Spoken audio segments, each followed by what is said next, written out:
నమస్తే ఎక్స్ప్రెస్ మినిట్కి స్వాగతం. తెలంగాణకు సంబంధించిన అప్డేట్స్ ఇప్పుడు చూద్దాం.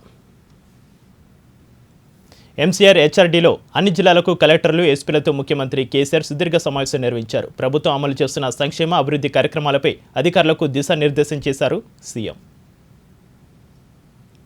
రైతుల సమస్యలపై ప్రభుత్వానికి దిశానిర్దేశం చేయాలంటూ బీజేపీ నేతలు గవర్నర్ నరసింహన్ను కలిశారు. రుణమాఫీని ఏకకాలంలో చేయాలని కోరినందుకు సభ నుంచి విపక్షాలను అన్యాయంగా సస్పెండ్ చేశారని ఫిర్యాదు చేశారు. ప్రభుత్వం పథకాలు ముఖ్యమంత్రి కుటుంబానికి ఆదాయ వనరులుగా మారుతున్నాయని ఆరోపించారు టీటీడీపీ నేత రేవంత్ రెడ్డి. సన్నబియ్యం ముసుగులో చిన్నపిల్లల ఆరోగ్యంతో ఆడుకుంటున్నారని విమర్శించారు ఆయన.